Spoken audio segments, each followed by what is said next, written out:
Hoy vamos a analizar un proyecto de construcción en Argentina que es mucho más que un proyecto.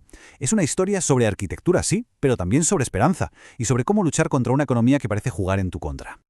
Y esta es la pregunta del millón, ¿no? Porque no estamos hablando solo de levantar paredes, estamos hablando de construir un futuro para gente que de verdad lo necesita. Así que venga, vamos a meternos en faena. Lo primero es lo primero. Hay que entender el porqué de todo esto. ¿Cuál es el motor, la chispa que enciende este proyecto?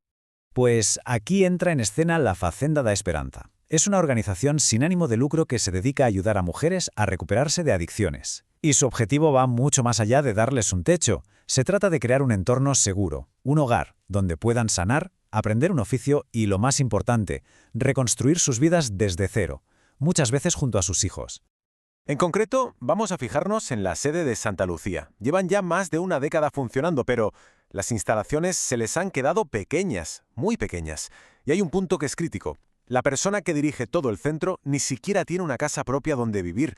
Esto, claro, complica muchísimo la organización y la privacidad que hacen falta para un trabajo tan delicado.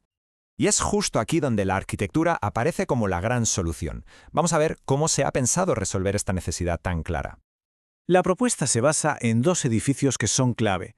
Por un lado, una vivienda para la responsable y por otro, un salón de usos múltiples, lo que allí llaman SUM. Son dos piezas que de construirse cambiarían por completo cómo funciona el centro. Y es fundamental entender que cada edificio tiene un propósito muy definido. La casa no es un lujo para nada, es una necesidad básica para darle un espacio funcional y privado a la persona que lidera todo esto. Y el SUM es el futuro corazón de la comunidad. Un sitio para terapias, talleres, eventos, un lugar que además abra la facenda al resto del pueblo. La visión está clarísima. La pregunta es, ¿cómo se lleva a la realidad?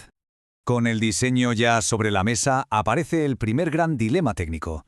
¿Cuál es la mejor forma de construir esto? Y aquí es donde la cosa se pone de verdad interesante.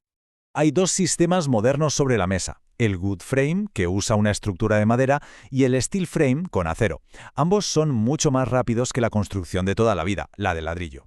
La gran pregunta es, para este proyecto en concreto, ¿cuál de los dos es mejor?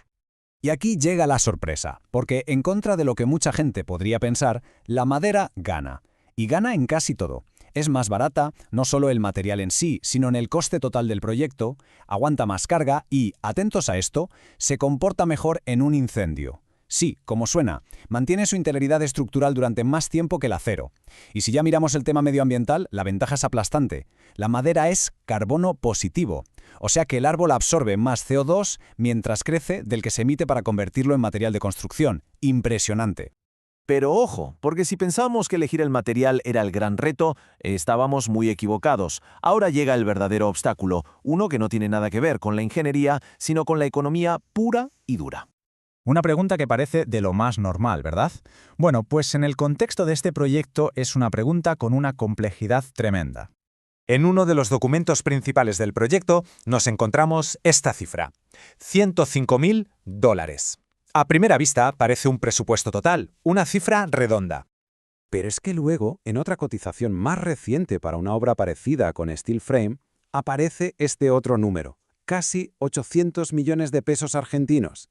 Las cifras, a simple vista, no tienen nada que ver. Una en dólares, otra en pesos, parecen de planetas distintos. ¿Cómo es posible una discrepancia tan bestia? Aquí está la clave. Esta pequeña frase, esta letra pequeña en la propuesta, lo cambia absolutamente todo. No hablamos de precios fijos, hablamos de una carrera a contrarreloj contra la inflación. Para entender bien este desafío, hay que presentar al protagonista de esta parte de la historia, el ICC. Es el indicador oficial que mide, mes a mes, cuánto sube el coste de construir en Argentina. Es la herramienta que usan para no perderse en este laberinto de precios que no para de cambiar. O sea que los profesionales no pueden dar un precio y olvidarse. Que va, tienen que hacer este proceso constantemente. Parten de la fecha del presupuesto original, fijan una fecha objetivo, que podría ser hoy mismo, y aplican ese índice, el ICC, para calcular el nuevo valor. Es una fórmula matemática que tienen que hacer sin parar, para que los números no se queden viejos en cuestión de días.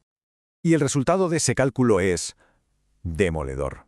Un análisis de un proyecto similar hecho con steel frame entre junio y octubre de un mismo año, solo 4 meses, revela que el presupuesto tuvo que subir más de un 123%. ¡Es una locura! El coste se más que duplicó en un suspiro.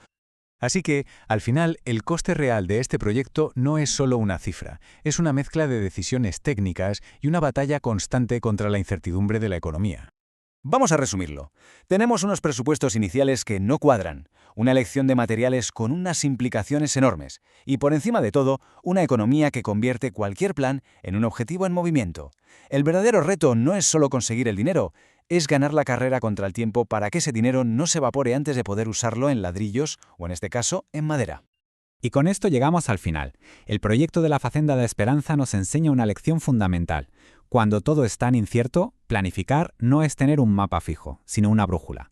Exige una resiliencia increíble para navegar un mar de cifras que cambian sin parar, sin perder nunca de vista el puerto, el objetivo final. Y la pregunta que queda en el aire es esa. Con números que bailan constantemente, ¿cómo se las arreglan para construir algo que debe ser una fuente de esperanza constante?